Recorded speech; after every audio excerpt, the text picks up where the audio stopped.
시청자 여러분 안녕하십니까? 수요일 아침 뉴스 퍼레이드 윤수영입니다. 미국과 이란의 무력 충돌이 나흘째 이어지면서 중동 탈출 행렬이 이어지고 있습니다. 이란과 이스라엘에 체류 중인 우리 교민과 관광객 등도 대사관 협조를 받아 인접국으로 긴급히 대피하고 있습니다. 안혜리 기자의 보도입니다. 캐리어를 든 사람들이 이란과 국경을 맞댄 아제르바이잔 아스타라 국경 검문소로 줄지어 이동합니다. 미국, 이스라엘과의 무력 충돌이 이어지는 이란을 떠나려는 외국인 탈출 행렬입니다. Мы пересекли границу из-за войны в Тегеране. В Иране, которые начались, мы там были группы врачей, которые проходили обучение. 이란과 이스라엘에 체류 중이던 우리 국민과 동포도 긴급 대피에 나섰습니다. 이란에 머물던 우리 국민 23명은 대사관이 지원한 버스를 타고 투르크메니스탄으로 무사히 입국했습니다. 이란 여자 배구 대표팀을 이끄는 이도희 감독과 이란 프로축구팀 소속 이기재 선수도 함께 이동했습니다. 이스라엘에 체류하던 우리 국민 62명과 미국 국적 동포 4명 등 66명도 역시 어젯밤 이집트로 빠져나왔습니다. 현지 단체 관광객 등 단기 체류자 47명이 국경에서 합류해 탈출했습니다. 이와 별도로 바레인과 이라크에 있던 우리 국민도 2명씩 각각 사우디아라비아와 튀르키예로 이동한 것으로 파악됐습니다. 김민석 국무총리는 재외공관장 긴급 화상회의를 열고 수송 대책을 점검했습니다. 카타르하고 UAE 등의 몇몇 국가 발이 묶여있는 여행객들이 계십니다. 또 귀국을 희망하는 국민들이 안전하게 돌아오실 수 있는 정보를 제공해 주셔야 합니다. 하지만 이란은 물론 주변국 공항과 항구 상당수가 공습으로 파괴돼 중동을 벗어나려는 많은 외국인의 발목을 잡고 있습니다. TV조선 안혜리입니다. 여기에 이란의 반격도 계속되면서 인접한 호르무즈 해협의 긴장이 최고조에 달하고 있습니다. 트럼프 미국 대통령은 유조선에 대해서 군사적 보호를 제공하겠다고 밝혔는데 이란은 아직 첨단 무기는 쓰지도 않았다며 강력한 저항 의지를 표명했습니다. 변재영 기자입니다. 전 세계 원유 물동량의 약 20%를 책임지는 호르무즈 해협. 이란이 호르무즈 해협을 봉쇄하고 유조선까지 공격하자 트럼프 미 대통령이 군사 대응책을 내놨습니다. 트럼프는 소셜미디어에 필요시 미 해군이 호르무즈 해협을 통과하는 유조선 호송을 시작할 것이라며 전 세계로의 자유로운 에너지 흐름을 보장하겠다고 했습니다. If we have a little high oil prices for a little while, but as soon as this ends, those prices are going to drop, I believe, lower than even before. 나흘째 무력 보복을 이어가는 이란은 아직 첨단 무기는 쓰지도 않았다며 더 강력한 대응을 예고했습니다. مکان‌هایی است که منشأ و مبدأ حمله به ایران هست. این یک اصل حقوق بین‌الملل هست. ما مورد تجاوز نظامی قرار گرفتیم. ما حق دفاع داریم. 분쟁 불씨도 중동을 넘어 유럽으로 옮겨붙는 모양새입니다. 유럽의 방어선으로 꼽히는 키프로스에 있는 영국 공군 기지가 레바논발 드론 공격을 받았고 그리스는 호위함과 전투기를 급파했습니다. 영국과 프랑스, 독일 정상은 연합 방어선을 구축하겠다고 밝혔습니다.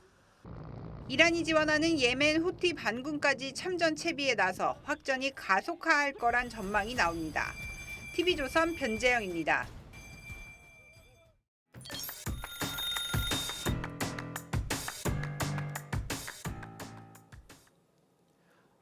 미국과 이스라엘의 이란 공격으로 중동 정세가 긴박하게 흘러가면서 현지에 체류 중인 우리 교민들도 대피에 나서고 있습니다. 양달선 전 이스라엘 한인 회장 전화 연결해서 자세한 상황 들어보도록 하겠습니다. 회장님 안녕하세요. 나와 계십니까?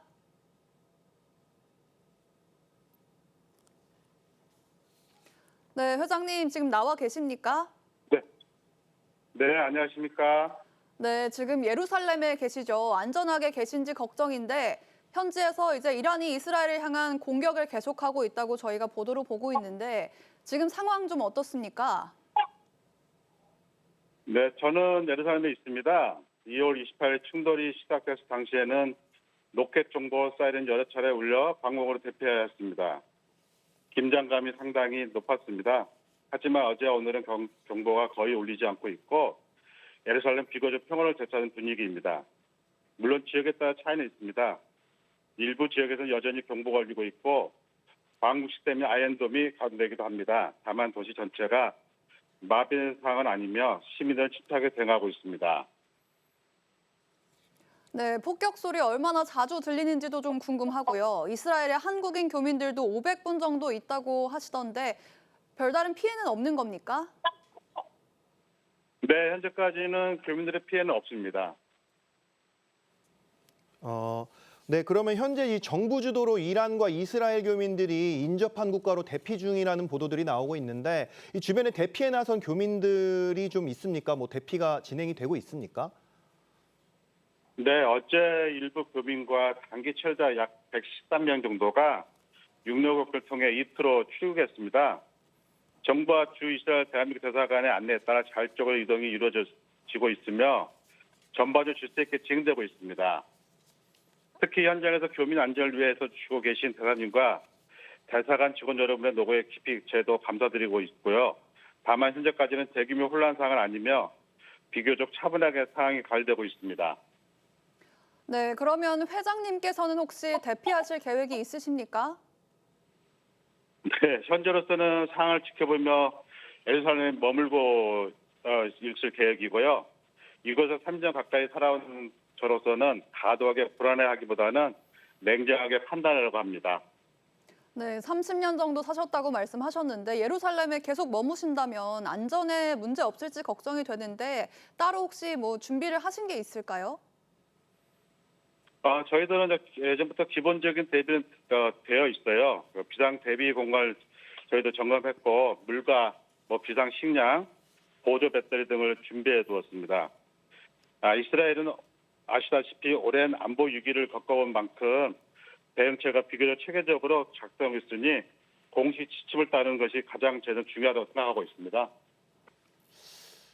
네, 이 중동 정세가 굉장히 혼란스러워진 상황이잖아요. 아무래도 일상생활이나 생업에 이제 어려움이 좀 생길 것 같은데 좀 어떠신 상황입니까? 네, 지금 예루살렘에 주로 거주하는 교민들 상당수는 유학과 종교 관련 공부를 하거나 여행업에 종사하고 있어요. 사실 코로나19와 가대 전쟁을 겪으면서 이미 오랜 기간 생업에 큰 어려움을 겪어왔습니다. 그러나 최근 들어 한국 순례객들이 다시 방문하기 시작하면서 조금씩 안정을 찾아가는 분위기였지만 이번 이란과의 충돌로 인해 다시 큰 타격을 받고 있습니다. 예약 취소와 일정 중단이 이어지면서 현재 여행업 종사 교민들이 걱정이 큽니다. 하루빨리 시전이 이루어져 평화가 회복되고 더 많은 한국 순례객들이 안전하게 이스라엘 찾아주시기를 저희는 간절히 바라고 있습니다. 네, 아무래도 현지 통신 상태가 좋지 않다 보니까 조금 끊기고 있는데, 자, 회장님, 미국과 이스라엘이 이번에 이제 전격적으로 기습적으로 공격을 했는데 현지에서 이런 전면전을 좀 예상을 하고 대비를 하고 계셨습니까?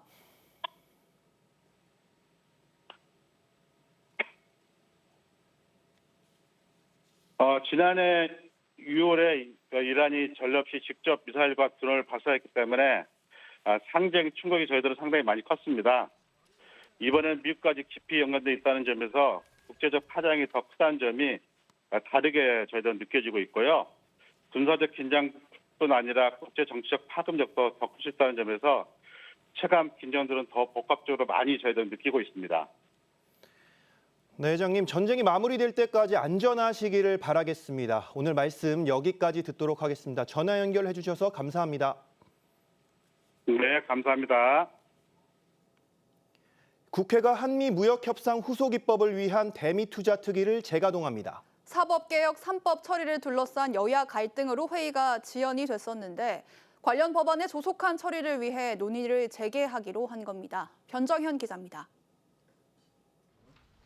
대미투자특별법 처리를 위한 특별위원회는 오늘 오전 전체 회의를 열고 한미무역협상 관련 법안을 상정한 뒤 법안 소위도 구성할 계획입니다. 지난달 24일 입법공청회 이후 사실상 멈춰있던 특위가 재가동되는 겁니다. 앞서 국민의힘이 더불어민주당의 사법 3법 처리에 반발하며 무제한 토론에 돌입하면서 특위는 중단된 상태였습니다. 민주당은 국민의힘이 국가안보와 민생이 걸린 상임위를 내팽개치고 있다며 의사 진행을 거부하면 중대 결단을 하겠다고 압박했습니다.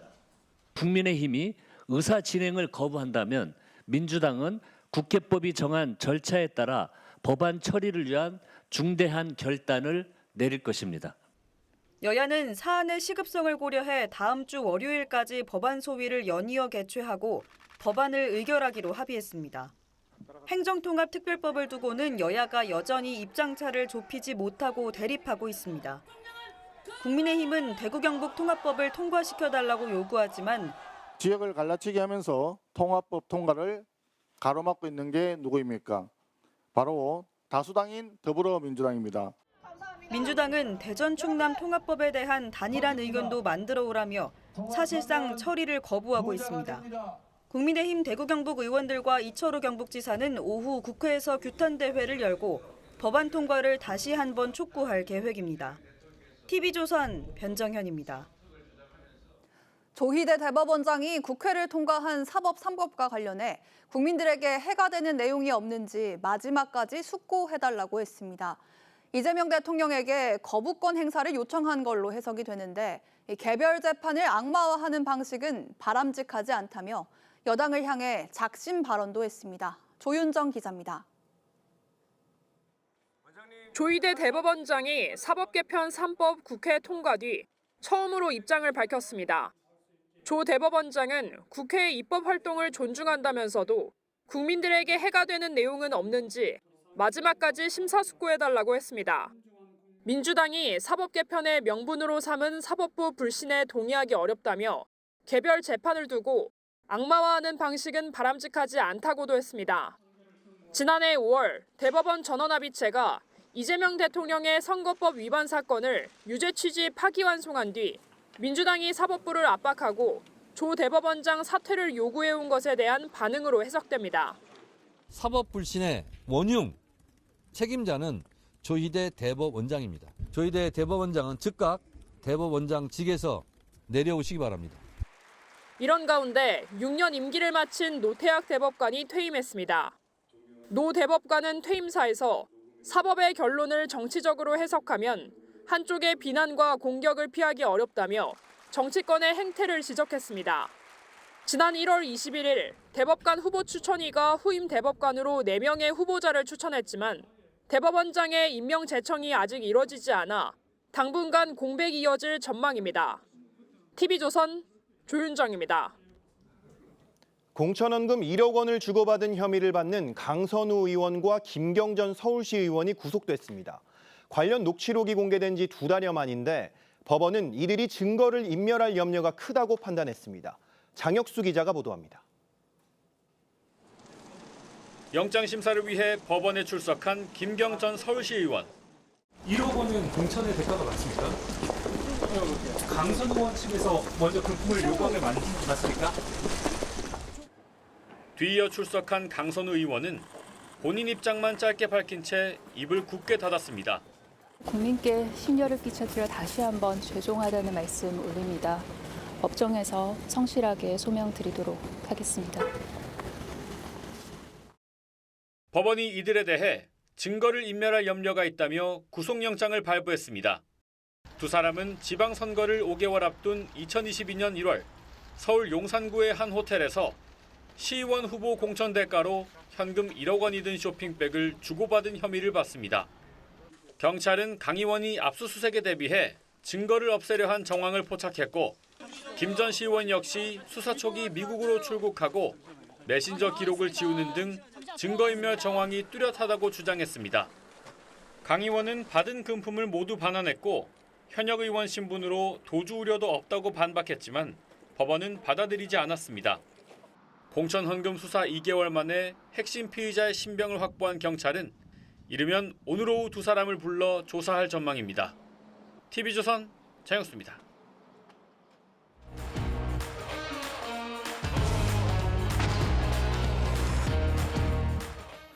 정치권 소식 짚어보는 아침의 맛수 시간입니다. 김진욱 더불어민주당 당대표 언론특보, 윤기찬 국민의힘 법률위 부위원장, 강전혜 변호사, 우동영 변호사 나오셨습니다. 안녕하세요. 전해드린 대로 1억 공천 헌금 의혹을 받고 있는 강선우 의원과 김경전 시의원이 나란히 구속됐습니다. 어제 영장 심사 출석 모습 먼저 영상으로 보고 오겠습니다. 이런 일로 국민께 심려를 끼쳐드려 다시 한번 죄송하다는 말씀 올립니다. 법정에서 성실하게 소명드리도록 하겠습니다. 구속실효성 없다는 거 어떻게 입증하시겠습니까? 1억 원은 공천의 대가가 맞습니까? 강선 의원 측에서 먼저 금품을 요구한 게 맞습니까? 앞서 강선우 의원은 자신이 현역 의원이라 도주 우려가 없다고 주장을 했었고 김경전 시의원은 자수서를 제출하면서 수사에 협조하는 모습을 보인 바가 있습니다. 하지만 결국 구속영장이 발부가 됐는데 이 구속영장 발부의 이유는 어떤 것이라고 보십니까? 강선우 의원의 경우에는 이제 많은 분들이 예상을 했었죠. 사실은 그 혐의 소명이 일단 됐다는 그 판단인데 혐의 소명과 관련돼서 단순한 정치자금법 위반이 아니고 실제 배임 수재죄가 적용됐거든요. 네. 그럼 배임 수재죄도 인정이 됐다는 의미고 배임 수재죄는 뭐냐면 그 공관위원으로서의 업무를 게을리했다 이런 취지잖아요. 돈을 받고. 따라서 앞으로 실형 가능성을 피하기 어렵다라는 부분이고 또 하나는 증거인멸의 우려를 이제 발부 판사가 말을 했는데 지역구 사무실 등 PC 뭐 세대 정도가 초기화돼 있다 이런 취지가 언론을 통해 나왔었고 본인이 제공한 아이폰에 대해서 비밀번호는 또 주지 않고 이런 부분. 그리고 김경전 시의원의 경우에는 텔레그램을 뭐 탈퇴했다, 가입했다 반복을 몇 번 했잖아요. 이런 부분들에 대해서 증거인멸 우려가 있다고 저희가 판단하는데 여기에 대해서 이제 두 사람이 그 탄핵을 못했던 부분이 있는 거죠. 사실은 이런 취지로 증거인멸 우려가 없는 겁니다라고 어필을 했는데 판사가 그걸 받아들이지 않은 거죠. 그렇게 생각을 합니다. 네, 강선우 의원은 그동안 쇼핑백에 돈이 들어있는지 몰랐다면서 혐의를 부인을 해왔었습니다. 강 변호사님, 이런 태도가 오히려 역효과를 불러온 거 아닌지 좀 궁금한데요. 그렇죠. 지금 강선우 의원 같은 경우에는 전체적으로 돈을 받은 적이 없다. 이렇게 돈이 봉투 안에 들어있었던 것을 모른다라고 주장을 해왔는데 말씀하신 것처럼 오히려 영장 발부에 있어서는 더 무게가 실리지 않았나 싶습니다. 왜냐하면 본인은 몰랐다라고 이야기하고 있습니다만 강선우 의원의 지역 보좌관 그리고 김경시 의원은 일관되게 돈을 주고받은 것에 대해서는 인정을 한 부분들이 있거든요. 그리고 강선우 의원 같은 경우에는 이 돈을 받은 봉투를 문간방에 오랫동안 보관하고 있었다라는 형태로 이야기를 하고 있는 것이죠. 그리고 이 문간방에 보관되어 있었던 현금으로 이 보좌관이 뭐 전세보증금을 냈다 이런 이야기들이 있는데 결국에는 수사 과정에 있어서 납득할 수 있는 어떠한 해명을 하지 못했던 것으로 보이고요. 아마 어제 영장실질심사 단계에서도 판사가 여기에 대해 다시 한번 물어봤을 것으로 보입니다만 제대로 된 답변이 없었던 것이 아닌가 생각합니다. 네, 공천 헌금 관련 녹취록이 공개된 지 앞서 말씀드렸던 대로 64일 만에 구속이 된 겁니다. 경찰 수사를 놓고 늑장 수사, 부실 수사 논란이 일었었는데 증거인멸 우려가 있다고 하긴 했지만 이제 벌써 이 녹취록으로 의혹이 공개된 지가 2달이 넘었단 말이죠. 이게 신병이 확보된 다음에는 좀 수사가 제대로 될 수 있을까요? 수사가 속도가 좀 붙을 겁니다. 구속이 됐기 때문에 이제 뭐 매일 검찰 조사가 이루어질 수 있는 상황 아닙니까? 지금 이제 늑장 수사라는 부분에 대해서는 처음 문제가 제기된 이후로 한 2달 만에 구속까지 이루어진 거기 때문에 그런 비판은 좀 있을 수 있다고 봅니다. 네. 경찰이 또 이제 검찰이 기소가 이제 어떻게 될 건지에 따라서 달라지겠습니다만 빠르게 신속하게 수사가 돼야 된다라는 부분들은 동의하고요. 다만 이 부실 수사라는 부분에 있어서는 좀 의견을 달리할 수 있는데 이미 어제 상황에서 강선우 의원 그리고 김경전 시의원까지 구속이 됐다라는 것은 어느 정도의 범죄 혐의가 재판부로부터 소명이 됐다라는 뜻 아닙니까? 그렇기 때문에 이 사안을 가지고 이제 부실 수사다 이렇게까지 비판을 할 정도는 아니다라고 보여지고요. 어쨌든 지금 경찰이 원칙대로 수사를 하고 있다고 하는데 이 과정들 속에서 지금 이제 이 김경 전 시의원과 관련해서는 22년도의 지방선거 공천 그리고 23년도에 강서구청장 재보궐선거와 관련된 여러 가지 혐의들과 관련되어 있는 부분들이 이제 수사가 진행되는 상황이기 때문에 어쨌든 속도를 좀 높여야 된다라는 부분에 동의하고 그리고 그 사안 속에서 좀 더 이 국민들께서 납득할 수 있는 그런 좀 객관적인 수사 결과가 좀 나와야 된다 이렇게 평가하고 있습니다. 알겠습니다. 그동안 강선 의원과 김경 전 시의원은 이 공천 헌금을 주고받은 경위를 놓고 진술이 서로 엇갈려 왔습니다.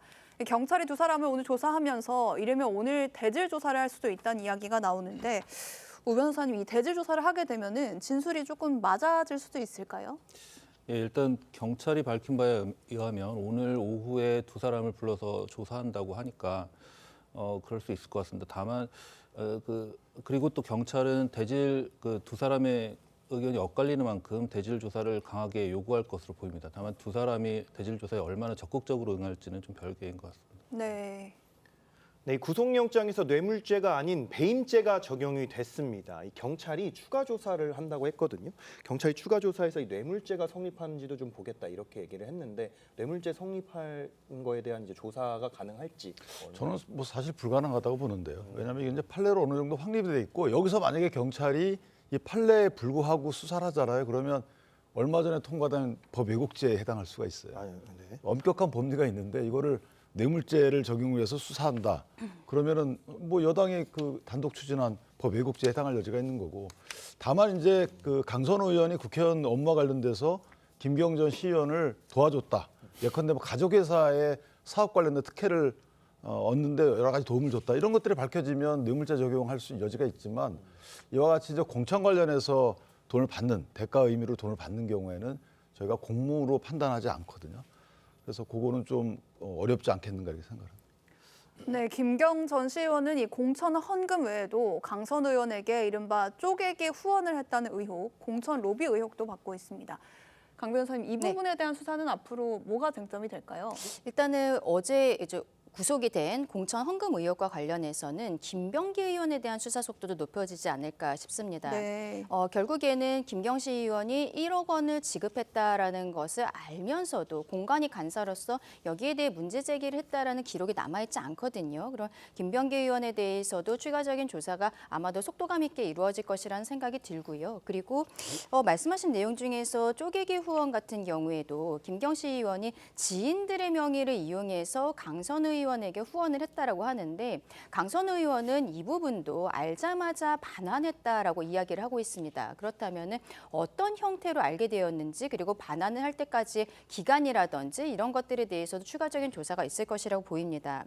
또 이제 김경시 의원 같은 경우에는 강서구청장 그리고 영등포구청장을 준비했었다라는 부분들도 의혹이 있는데요. 특히 영등포구청장을 준비를 하면서 지금 김민석 총리와의 관계에 대해서도 과거 문제가 됐던 것이 있습니다. 그때 뭐 어떠한 단체를 통해서 당원 가입에 대해서 독려를 한다라든지 이런 부분들에 대해서도 추가적으로 속도가 좀 나게 되지 않을까 싶습니다. 네, 그 부분은 김 총리가 관계가 없는데 일방적으로 이제 김 전 시의원이 그렇죠. 김 총리 쪽에서는 관계가 없다라고 이야기를 하고 있습니다만 지금 어쨌든 구속이 되어 있는 상황이고 강서구청장, 영등포구청장 이런 것들이 이분이 처음에 비례로 들어가서 지역구를 찾아서 들어간 것이고 그 다음에 구청장 준비를 했었다라는 것 자체는 어느 정도 팩트로 드러난 부분들이 있거든요. 그 과정에서 접촉했었던 민주당 의원들이라든지 그리고 당직자들 이런 부분에 대한 수사가 좀 빠르게 이루어지지 않을까 싶습니다.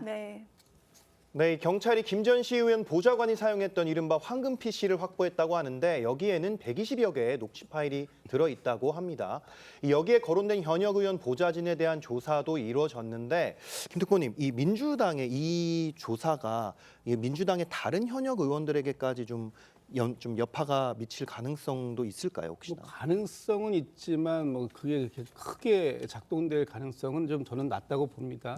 이미 경찰에서 이 후원금을 받았다고 하는 그런 보좌진들까지 수사를 마쳤다고 하는데 그럼에도 불구하고 이 현역 의원들을 소환하거나 하지 않는 이유는 이 단순한 후원으로 봤을 가능성도 상당히 있습니다. 그리고 소위 황금 PC라고 하는 데에서 120개의 녹취록이 나왔다고 하는데 거기에서 현역 의원과 직접적으로 연관성이 있게 통화되거나 한 통화 내용은 거의 없어요. 그렇다면 본인들이 이걸 모의하고 기획했던 그런 과정들만 가지고 그것을 바로 현역 의원들을 소환하는 그런 그 증거로 활용할 수 있는가? 저는 그 부분에 대해서는 수사는 철저하게 해야 하겠지만 일단 이게 단순한 후원과 또 그런 그 후원을 통해서 뭔가 대가성을 바라고 했던 부분들에 대한 이 직접적인 인과관계 이런 부분들을 앞으로 경찰이 어떻게 이제 수사 결과로서 내놓을 것인가 하는 부분은 좀 지켜봐야 될 부분은 있는 것 같습니다. 네. 다음 소식 짚어보겠습니다. 지방선거와 재보궐선거가 석 달 앞으로 다가온 가운데 이재명 대통령의 지역구였죠. 인천 계양을을 놓고 민주당 내부의 경쟁이 뜨겁습니다. 송영길 전 대표와 김남준 전 청와대 대변인이 이틀 동안 나란히 북콘서트를 열었는데 잠시 보고 오시죠. 전 송영길의 국정도로가 이재명 대통령을 확실히 뒷받치면서 이 정권의 성공과 대한민국의 발전을 위해 혼신의 힘을 다하겠습니다, 여러분. 보궐선거 이후에 이재명은 계양을의 국회의원이 됐고 저는 그 계양을 국회의원은 보좌관이 됐습니다. 이곳 계양에서 그와 저의 여정이 다시 시작할 수 있습니다. 이 계양을에서만 5선을 지낸 송영길 전 대표 그리고 이재명 대통령의 복심으로 알려진 김남준 전 대변인의 경쟁 구도가 형성이 된 모양새입니다. 이 두 사람 모두 양보는 없다는 기류인데 특보님 이 두 사람의 어떤 대결 당내에서 좀 정리가 될 가능성이 있습니까? 뭐 정리가 될 가능성이 아니라 정리를 당내에서 해야 되겠죠. 네. 그리고 정리도 빨리 해야 될 것 같습니다. 저도 계양 출판 기념회에 다녀왔는데 가서 현장 분위기도 좀 보고 왔습니다. 많은 분들이 관심을 가지고 계신데 지금 중요한 것은 후보자 간의 대결을 불필요하게 오래 가져가면 감정의 골이 후보자만 생기는 게 아니고 후보자를 지지하시는 지지자들에게도 감정의 골은 깊어질 수밖에 없습니다. 그렇기 때문에 하루라도 빨리 이 지도부가 이 두 사람에 대한 교통 정리를 해내야 되는 것이고 그것이 당 지도부의 어떻게 보면 정무적인 능력치다 이렇게 평가가 될 수 있는데 지금 이게 또 길게 가다 보면 두 분 모두가 한 분은 명픽이다라는 소리를 듣고 한 분은 또 이재명 대통령과 상당히 밀접한 관계에서 명분을 가지고 있다 이런 평가를 받기 때문에 자칫 잘못하다간 이게 이제 길어지다 보면 대통령에게도 또 부담이 갈 수 있는 그런 사안입니다. 그래서 당 지도부에서 신속하게 교통 정리를 좀 해내야 되지 않을까라고 생각하고 있습니다. 네, 김남준 전 대변인은 출판 기념회를 한 뒤에 인천시장 출마 예정인 박찬대 의원 또 경기지사에 도전하고 있는 한준호 의원과 이재명 대통령이 자주 탔던 단골 신당을 찾아서 만찬을 가졌습니다. 조금 전 말씀하셨지만 이재명 대통령의 마음속에 있는 이른바 명픽 후보 아니냐 이런 해석까지 나왔는데 어떻게 보고 계세요? 대통령 마케팅을 하는 건데 공교롭게도 세 분이 다 지방선거 출마 의향이 있는 분 또는 보궐선거까지잖아요. 그런데 저는 사실 송영길 대표와 그 김남준 대변인과의 대결 구도는 아닌 것 같아요. 그 부분은 사실 어느 정도 결정이 돼 있고 왜냐하면 두 분이 대결할 수 있는 그 분들이 아니거든요. 또 대결을 통해서 물론 송영길 전 대표가 원내에 들어오는 걸 껄끄러워하는 분은 있을 수 있어요. 차기 당권 관련해서 또는 차기 국회의장 관련해서 뭐 그런 분들은 개인적인 이해관계고 대통령 입장에서 보면 송영길 대표를 드랍시킬 수는 없는 거죠. 네. 김남준 대변인을 픽할 수는 없어요. 그렇다면 왜 이렇게까지 대결 구도를 부상시키느냐. 이거는 김남준 대변인을 띄우기죠. 어느 정도 띄워놓고 아마 다른 지역구로 갈 겁니다. 예컨대 뭐 연수갑을 간다든지 연수갑의 경우에는 계양을보다는 상대적으로 좀 당선 가능성이 조금 떨어져요. 그렇다면 김남준 대변인의 체급을 마치 송영길 전 대표와 동등한 대결 구도를 형성해 놓고 체급을 키우는 작업을 하고 있다 저는 이렇게 봅니다. 따라서 이건 어느 정도 정리가 이미 돼 있고 김남준 대변인의 인큐베이팅을 하고 있는 게 아닌가 개인적으로 그렇게 생각합니다. 네, 내일 정청래 대표가 송영길 전 대표와 면담을 할 예정인데요. 이 민주당 지지층이 많은 보도들이 나오고 있지만 이재명 대 정청래 이렇게 갈라진 상황인데 계양을 공천 좀 어떻게 예측을 하십니까? 일단은 정청래 대표 입장에서는 굉장히 난감할 것이라고 생각을 합니다. 왜냐하면 최근에 여론조사 같은 것을 보면은요, 송영길 대표가 차기 당대표 후보로서 치고 올라오는 듯한 모습이 있거든요. 정청래 대표도 최근에 뭐 1인 1표제라든지 합당 논의 이런 것들이 결국에는 본인의 당대표 연임을 위한 것이 아니냐라는 의혹들을 받고 있는 상황에서 송영길이라는 존재는 굉장히 좀 부담스러울 것이라고 생각을 생각을 합니다. 결국에는 당내에서 정리가 되어야겠지만 송영길 대표가 지금까지는 본인이 양보하겠다는 의사를 보이지 않고 있거든요. 그런데 민주당 전체적인 상황을 보았을 때도 송영길 전 대표가 만약에 출마를 하게 된다면 이분이 최근에 항소심에서 무죄 판결을 받았고 그리고 검찰에서 상고를 포기했기 때문에 이제는 뭐 출마 자격이 있는 것입니다만 이게 항소심에서 무죄가 나온 게 돈봉투 사건이 없었다라는 것이 아니라 절차적으로 그 증거를 수집하는 과정이 잘못되었다라는 것입니다. 그럼 이 부분이 결국에는 국민의 입장에서는 송영길 대표가 후보가 되었을 때는 다시 한번 공격을 할 수 있는 부분들이 되고 또 이재명 대통령의 사법 리스크 그리고 민주당의 사법부 무력화에 대해서도 다시 한번 이슈가 될 수 있는 부분들도 분명히 있는 것이죠. 그래서 이제 뭐 당장 송영길 대표와 정청래 대표가 만났다라고 해서 금방 정리가 될 것이라고 보이진 않겠습니다만 정청래 대표의 어떠한 정치력을 볼 수 있는 지점이 아닌가 그렇게도 생각합니다. 네, 강훈식 비서실장과 김부겸 전 국무총리의 출마 여부도 주목이 되고 있습니다. 이 두 사람이 대전 충남 또 대구 경북 통합특별법이 이 처리가 되는지에 따라서 한 사람은 출마하고 한 사람은 불출마할 가능성이 높다는 전망이 나오고 있는데요. 우 변호사님, 이건 어떤 셈법일까요? 네, 맞습니다. 그 두 분의 출마는 그 행정구역 통합과 밀접한 관계가 있다는 말이 나옵니다. 대전 충남의 경우에는 강훈식 비서실장이 출마할 것으로 예측된다는 점이 유력하고요. 국민의힘도 이러한 점 때문에 이 지역 통합에 좀 반대한다는 입장을 견지하고 있는 것으로 보입니다. 반면에 그 대구 경북의 경우에는 오히려 이제 김부겸 전 총리께서는 그 대구 경북이 통합될 경우에는 출마에 좀 소극적일 것이라는 예측이 조금 더 유력한 것으로 보입니다. 네, 이 선거가 가까워질수록 조국혁신당 조국 대표 또 국민의힘에서 제명된 한동훈 전 대표가 출마를 하게 될지 한다면 어디에 할지 여기에도 관심이 쏠리는데요. 두 사람의 입장 먼저 듣고 오시죠. 분명합니다. 지금 저의 거치는 아마 4월 초순 정도 결정이 날 것 같은데 제가 어딜 나간다 결정하면 그 경우 민주당에서 가장 높은 수준의 정무적 판단을 하실 거라고 보고요. 민주당에 대해서 이렇게 해달라 부탁할 수가 없지 않습니까? 해서도 안 되고. 부산 북구갑 전재수원 지역구가 나올 가능성이 높아요. 굳이 마다할 생각은 없는 거 아니라고 봐도 되나요? 나는 여긴 절대 아니야. 그건 당연히 아닙니다만 이것 아니면 안 된다고 목맬 이유는 없는 거죠. 저는 그것보다는 지금은 보수 재건이라는 정말 이 절실한 목표에 집중할 때다라고 생각해요. 네, 보신 것처럼 조국 대표는 4월 초순에 거취가 결정날 것 같다면서 민주당이 후보를 낼 경우 경쟁을 피하지 않겠다 이런 뜻을 내비쳤습니다. 근데 만약에 이 조국 대표가 출마지가 정해진다. 근데 이게 어쨌든 민주당 후보와 약간 어떤 겹치는 부분이나 개결 구도가 생긴다 하면은 당내에서 좀 조율할 가능성이 있을까요?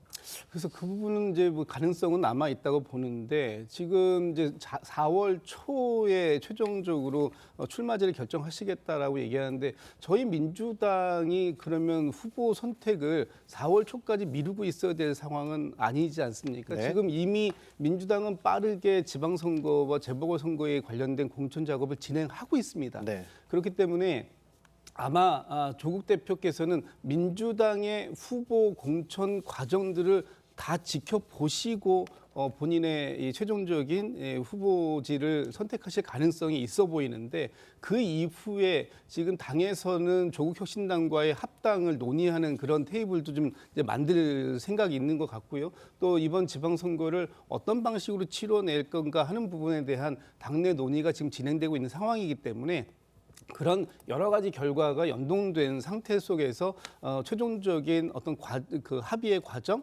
조율의 과정 이런 것들도 그때 경우에 따라서 있을 수 있지 않을까라고 생각됩니다. 네, 아까 강전의 변호사께서 말씀하신 여론조사에 대해서 한번 언급을 해드리면요. 그 26일 여론조사기관 미디어토마토가 뉴스토마토 의뢰로 지난 23일과 24일 전국 만 18세 이상 남녀 1,034명을 대상으로 실시한 여론조사였고요. 8월 전당대회에서 정 대표와 송 전 대표, 김 총리가 맞붙는다면 누가 차기 당대표로 적합한지 보는 것을 물어본 결과 정청래 대표가 21.6%, 송 전 대표가 19.4%, 김 총리가 18.8%로 집계가 된 여론조사입니다. 이 밖에 그 외 인물은 10.7%, 없음은 22.1%였다는 점 전해드리도록 하겠습니다. 네, 지방선거 소식 앞으로도 계속됩니다. 오늘은 여기까지 네 분 말씀 듣도록 하겠습니다. 감사합니다. 감사합니다.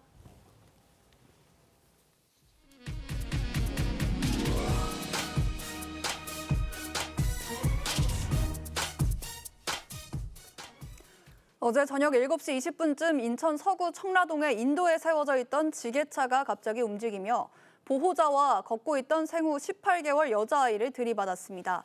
이 사고로 아이는 의식을 잃고 병원에서 치료를 받고 있습니다. 경찰은 지게차의 주차 브레이크가 풀리면서 사고가 난 걸로 보고 소유주를 상대로 주차 경위 등 정확한 사고 원인을 조사하고 있습니다. 중동 전역의 긴장이 고조되면서 국제 유가가 요동치고 있습니다. 장기화될 경우 러시아의 우크라이나 침공 당시 수준인 배럴당 $100 이상까지 오를 거라는 전망도 나옵니다.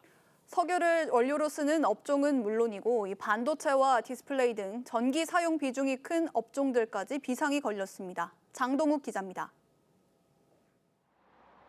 휴게소 출구가 막힐 정도로 주유소에 차량 행렬이 길게 늘어섰습니다. 기름값이 오르기 전에 연료 탱크를 채우려는 생각에 마음이 급합니다. 많이 오를 것 같아서 오늘 많이 넣는 거예요? 다른 날보다 조금 더 넣었어요? 가득 채우는. 네네. 얼마까지 올라갈지 이제 기약이 없으니까. 이란에 대한 미국의 공격이 개시된 후 국제 유가가 가파르게 오르고 있습니다. 중동산 원유 가격의 기준이 되는 두바이유는 6% 넘게 뛰어 배럴당 $80에 근접했고 서부 텍사스산 원유와 브렌트유도 급등했습니다. 서울 휘발유 가격 역시 국제 유가 인상분이 다 반영되기 전인데도 껑충 뛰어 1,800원 선에 근접했습니다. 중동산 원유 통로인 호르무즈 해협이 막히면 국제 유가는 지금보다 40% 더 올라 $100 선을 돌파할 수 있다는 전망이 나옵니다. 기업들은 비상입니다. 특히 정부 주도로 구조조정에 나서고 있는 석유화학 업계는 원가와 물류 비용 상승으로 직격탄을 맞았습니다.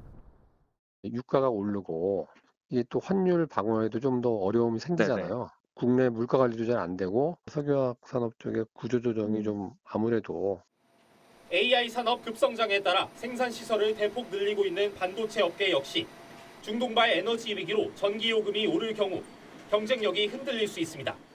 삼성전자와 LG전자 등 우리 기업들은 중동 주재원들을 인접국으로 대피시키고 사태 장기화를 대비한 비상체제에 들어갔습니다. TV조선 장도우입니다.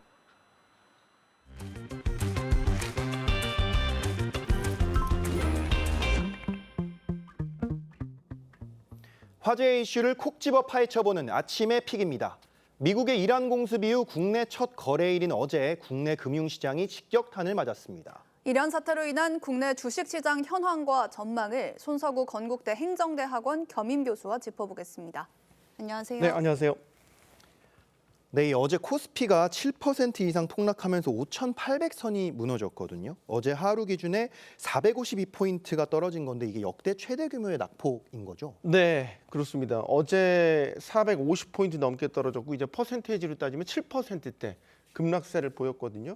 2024년 8월 5일 이후 가장 컸던 낙폭이었습니다. 2024년 8월 5일 당시에 코스피가 8%가량 급락을 했었는데요. 당시 왜 그랬었냐면 미국의 이제 경기 침체, 리세션 공포가 불거졌던 때입니다. 그러니까 그때만큼 어제 시장이 혼란스럽고 공포감이 가득했던 장 분위기였다 이렇게 볼 수 있겠고요. 왜 그렇게 급락을 했을까? 오늘 따져보면 당연히 이제 이란 전쟁에 따른 전쟁 공포가 확산된 영향이 있다고 보여지는데 이제 수급적인 측면에서 우리가 볼 필요가 있습니다. 외국인들이 대거 이탈했습니다. 어제 하루 동안에만 5조 원 넘게 한국 주식을 팔아치웠거든요. 이거는 이제 달러가 강세로 가면서 전쟁으로 인해서 달러가 강세로 가면서 환율이 급등하고 외국인 수급이 빠져나갈 환경이 만들어졌던 그 원인에서 찾을 수 있겠습니다. 그리고 이제 지정학적 리스크가 불거지게 되면 우리나라를 포함해서 일본이나 뭐 대만 같이 이제 아시아 신흥국들의 증시가 상대적으로 좀 더 빠지는 그런 경향도 나타나게 됩니다. 이거는 이제 달러 강세에 따른 자연스러운 현상이기도 합니다. 실제 이제 헤지 펀드 같은 것들은 이런 전쟁을 빌미로 해서 아시아 신흥국에 대한 투자 비중을 축소하려는 그런 움직임들도 나타나고 있습니다. 또 하나 우리가 짚어봐야 될 건 우리 시장이 상대적으로 낙폭이 더 컸다는 겁니다. 월요일 미국 뉴욕 증시 생각해 보면 전쟁 충격이 그렇게 크지 않았고요. 네. 어제 같은 경우도 사실 장 초반에는 뭐 예를 들어서 나스닥 지수가 2% 이상 낙폭을 확대하기도 했지만 결과적으로 보면 낙폭을 줄이면서 끝냈거든요. 그런 것들과 비교하면 어제 우리 코스피가 7%대 급락을 보인 거는 너무 크다는 생각이 들죠. 근데 이제 여기에는 여러 가지 이유가 있습니다.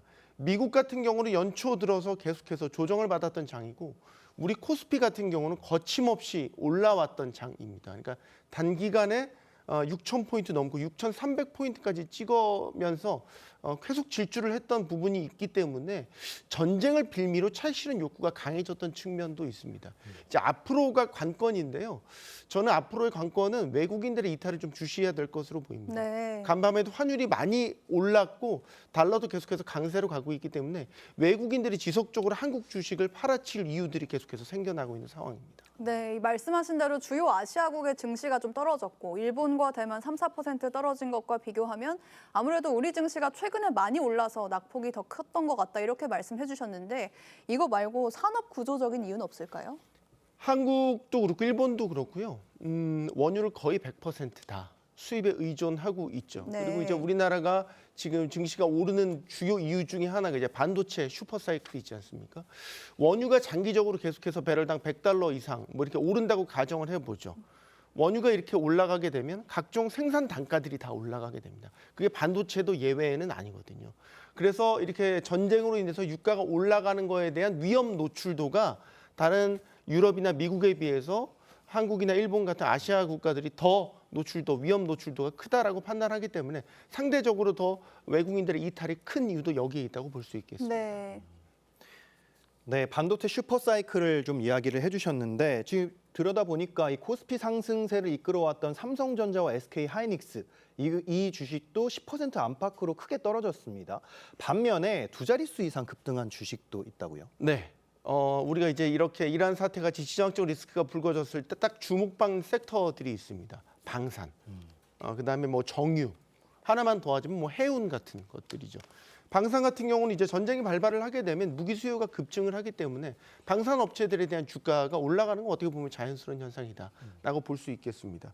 그다음에 정유주 같은 경우는 이제 원유 가격이 올라가게 되면 정제 마진이 올라가거든요. 네. 그래서 정유주에 대한 주가도 올라가는 게 일반적으로 나타나기도 하고요. 여기 하나 더 하자면 이제 해운 같은 경우는 물류비 상승과 연관이 돼 있습니다.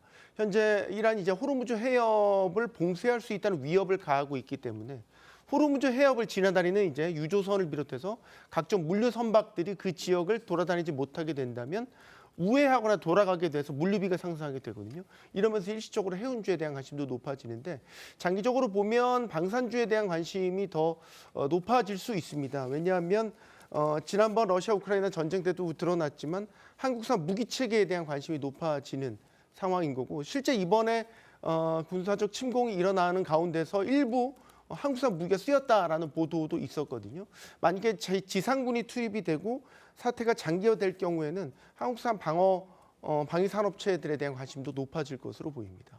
네, 사실 우리 중동 시장은 그동안 우리 주식 시장은 그동안 중동 리스크를 많이 겪어오기도 했고요. 그래서 길게는 낙관적으로 보는 전문가들도 좀 있긴 하던데 어쨌든 원달러 환율이 너무 많이 오르고 있단 말이죠. 뭐 1,500원 선도 돌파했고 이게 이제 글로벌 금융 위기 이후 처음인데 네. 앞으로는 어떻게 될 것 같으세요? 환율은 예측 불가능합니다. 네. 그러니까 이전에 우리가 환율 걱정을 했었을 때는 예를 들어서 우리나라에서 미국 주식에 투자하기 위해서 나가는 이런 수급적인 요인들, 공급과 수급의 이제 밸런스가 깨짐에 따른 환율이 이제 급등하는 현상이 나타났다. 네. 지금은 이제 전쟁이 발발하면서 달러에 대한 수요가 올라가면서 달러 강세로 상대적으로 원화의 가치가 떨어지는 이런 현상들로 지금 환율이 더 급등을 하고 있는 거거든요. 그러니까 결국 모든 것들이 다 돌아가게 되면 이 전쟁이 언제 종식될 거냐. 그러니까 장기화 여부에 달려 네. 있다라고 판단이 됩니다. 결국 환율의 움직임은 우리 주식시장과도 연관이 된다라고 볼 수 있겠죠. 예를 들어서 코스피가 지금까지 올라갔던 동력들을 따져보면 반도체 슈퍼사이클, 여기에다 수급적인 요인들, 정책적 지원들 이런 것들이 이제 결합된 요인이거든요. 현재까지는 이런 가치들이 전쟁으로 인해 훼손됐다고 보기는 어려운데 만약에 이게 단기전이 아니라 장기화됐거나 지상군이 투입되는 이런 현상까지 이제 확전됐다라고 가정을 해본다면 이건 문제가 달라집니다. 유가가 일정 기간 $100 이상 계속해서 유지된다라고 본다면 이제 물가, 인플레이션 걱정을 하게 되죠. 인플레이션이 압력을 받게 되면 통화도 긴축적으로 운용을 하게 됩니다. 예를 들어서 미국 연준이나 한국은행이 금리를 내리는 게 아니라 올라가는 환경, 올리는 환경이 만들어진다라고 보면 되는 거고, 금리가 올라가게 되면 AI 같은 성장주나 기술주에 대한 투자가 위축이 됩니다. AI에 대한 투자가 위축이 된다? 이거는 그것과 연결되어 있는 반도체 사이클과도 관련이 있게 돼요. 반도체 사이클이 만약에 타격을 입는다. 그럼 국내 증시가 올라갈 수 있는 동력이 꺼지게 되는 거죠. 네, 전쟁이 빨리 끝나야겠네요. 네, 오늘 말씀은 여기까지 듣도록 하겠습니다. 교수님 감사합니다. 고맙습니다. 감사합니다. 싱가포르에 이어 필리핀을 국빈 방문한 이재명 대통령이 마르코스 주니어 필리핀 대통령과 정상회담을 갖고 AI와 원전, 방산 분야 등에서 협력을 확대하기로 했습니다. 이 대통령은 오늘 필리핀에서의 일정을 끝으로 3박 4일간의 순방을 마무리합니다. 필리핀 현지에서 서주민 기자가 보도합니다. 필리핀 말라카냥궁에 도착한 이재명 대통령 부부를 마르코스 주니어 필리핀 대통령 부부가 맞습니다. 21발의 예포와 함께 애국가가 연주됩니다.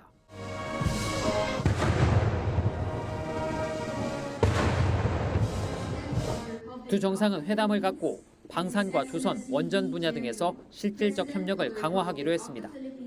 청와대는 양국 간 방산물자 조달 시행 약정을 개정해 필리핀군 현대화 사업에 우리 방산 기업이 보다 활발하게 참여할 수 있게 됐다고 설명했습니다.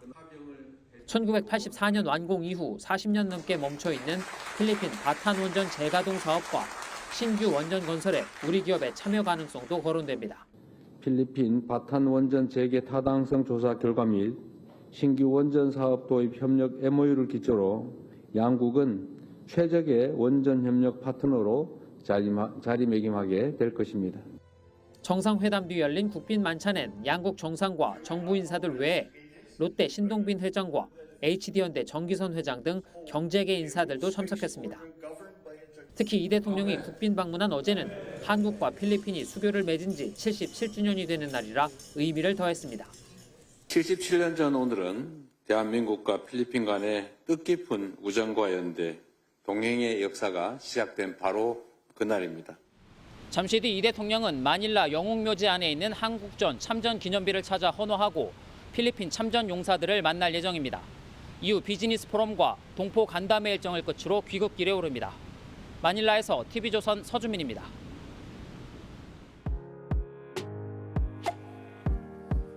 렌즈에 담긴 그 순간, 그 의미를 짚어보는 시간이죠. 사진 기자가 선택한 아침의 한 장입니다. 오늘은 조선일보 사진부 오종찬 기자와 함께합니다. 안녕하세요. 오늘 아침에 볼 사진 어떤 건가요? 네, 입학식을 마친 초등학교 학생들이 교실에서 친구와 인사를 나누고 있는 장면입니다. 어제 새학기가 시작되면서 전국의 초등학교에서 입학식이 열렸습니다. 학생으로서 첫날을 맞이하는 초등학교 신입생들을 만나봤습니다. 대전 동산초등학교에서 입학식을 마친 1학년 신입생들인데요. 교실에 처음 들어서는 어린이들 얼굴엔 호기심이 가득합니다. 머리에 왕관을 쓰고 입학식을 한 초등학교도 있었는데요. 선생님과 인사를 나누는 표정에서는 설렘과 즐거움이 느껴졌습니다. 학교에 처음 등교하는 날, 이날만큼은 정말 주인공이었네요. 근데 요즘에 초등학교 신입생 숫자가 지속적으로 줄어들고 있다고요? 네, 오랫동안 지속된 저출생으로 학령 인구가 줄어들면서 신입생은 점점 줄어들고 있습니다. 강원도 평창군의 한 초등학교에서 입학식에서 한 신입생이 선배들의 축하를 받고 있는데요. 이 학교를 비롯해서 강원도 초등학교 21곳은 올해 신입생이 단 1명뿐이었습니다. 올해 입학생이 없는 초등학교가 전국에 200곳이 넘는 것으로 확인됐습니다. 학생은 우리의 미래를 이끌 주인공인데요. 이 학령 인구 감소, 장기적으로 꼭 풀어야 할 우리 사회의 숙제인 것 같습니다. 지금까지 아침의 한 장이었습니다. 눈비가 그치고 오늘은 맑은 하늘 드러나겠습니다. 다만 내륙을 중심으로 일교차가 크게 벌어지겠습니다. 오늘 아침 0도 안팎으로 다소 쌀쌀하게 출발하고 있지만요. 한낮에는 10도를 웃돌며 온화해지겠습니다. 환절기에 접어든 만큼 건강관리를 잘 해주시기 바랍니다.